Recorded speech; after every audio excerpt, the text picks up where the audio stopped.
ആൺകുട്ടി പിശാശല്ല. നമ്മളിന്നവരെ ആരും ചെയ്തിട്ടില്ല തീർക്കാർ ചെയ്യാം. അതെന്തെങ്കിലും ബീച്ചിൽ നോമ്പ് ഈ പോക്ക് പോകാനോള് രാവിലെ തൊട്ടങ്ങനെ ഒരുങ്ങാൻ തുടങ്ങി. ഞങ്ങളെല്ലാരും മാറ്റി തന്നിട്ട് ഓളെടുക്കാൻ തീർന്നില്ല. ഇമ്മണ്ടാക്കിയെങ്കിൽ നോമ്പൊറക്കാനോ പോണല്ലേ സർക്കസിനോ. ഓള് celebrity inspired summer glow makeup look പിടിക്കാൻ നോക്കിയാണ്. ഷിട്ടുനെ ഓളെ മമ്മനെ കണ്ട് പേടിയിട്ട് ഓളടുത്തേക്ക് പോകുന്നില്ല. പിന്നെ നേരെ ഒന്ന് തുടച്ചു വെക്കലാണ്ട് രക്ഷയില്ല. അതൊക്കെ മനസ്സിലായി ഓള് പൊട്ട പ്രൊഡക്ട്സ് ആണ് യൂസ് ചെയ്തത്. പിന്നെ നേരെ ഫേസസ് കാനഡന്റെ സ്ട്രോ ക്രീമും വൗ കോഫി മാറ്റ് ലിപ്സ്റ്റിക്കും ഇത് രണ്ടും മാത്രം യൂസ് ചെയ്യുമ്പോൾ തന്നെ നമ്മളെ ഫേസിൽ വരുന്ന ഡിഫറൻസ് ഒക്കെ നേരിട്ട് കണ്ടാൽ മനസ്സിലാവും. ഓൾ ഇത്രയും നേരം വാരി തേച്ച് അത്രയും സമയവും വേണ്ട, നല്ലൊരു ഗ്ലോ ആൻഡ് ഷൈനി ലുക്ക് കിട്ടുകയും ചെയ്യും. രണ്ട് കയ്യിലും ഡിഫറൻസ് കാണുമ്പോൾ നിങ്ങൾക്ക് മനസ്സിലാവും. പിന്നെ ഇതിൽ ഷിയ ബട്ടറും ഹൈലറോണിക് ആസിഡും ഇൻക്ലൂഡഡ് ആണ്. അതുകൊണ്ട് തന്നെ ഓൾ ഡേ ഹൈഡ്രേഷൻ ഉണ്ടാവും. കോഫി മാറ്റ് വൗ ലിപ്സ്റ്റിക് അപ്ലൈ ചെയ്യാം. ഇത് ട്രാൻസ്ഫർ പ്രൂഫ് ആണ്, ലോങ് ലാസ്റ്റിംഗ് ആണ്, ആൻഡ് ഹൈലി പിഗ്മെന്റഡ് ആണ്. ട്രാൻസ്ഫർ പ്രൂഫ് അത്യാവശ്യം ലാസ്റ്റിംഗ് ആയതുകൊണ്ട് തന്നെ പോകുന്ന പേടിക്കാൻ വേണ്ട. ലിങ്ക് വേണമെങ്കിൽ ടാഗ് ചെയ്യാം. ബീച്ച് നമ്മളെപ്പോലെ വെറൈറ്റിക്ക് ഒരുപാട് പേര് വന്നിരിക്കുന്നു. അതും വലിയ ബക്കറ്റും ചമ്പട്ടിയും ഒക്കെ ആയിട്ട്. എന്താണ് ഒരു സൈഡ് വലിവ്?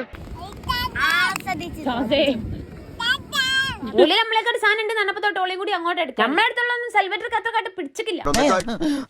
ഈ റബ്ബർ പോലത്തെ ഏതോ പച്ചക്കറിയാണെന്നാ തോന്നണേ. ഇതൊക്കെ തിന്നുന്നുണ്ടോ സാധനമൊക്കെ തികയൂല. പക്ഷെ ഓൺലി ആക്ഷൻ നോർക്കൽ തൊട്ട് കൂടി ഓളം നോമ്പത്തറ കംപ്ലീറ്റ് ആയി. സ്വന്തം വെള്ളം കുടിച്ചതിന്റെ അഭിമാന നിമിഷം. നോമ്പൊക്കെ തുറന്ന് തിന്നാൻ പറ്റുന്നതിന് മാക്സിമം തിന്ന ഒരു ഉറക്കം ഇറങ്ങി നമ്മൾ തിരിച്ചു പോരേ പോകുന്നു. അപ്പൊ ഓക്കെ ബൈ.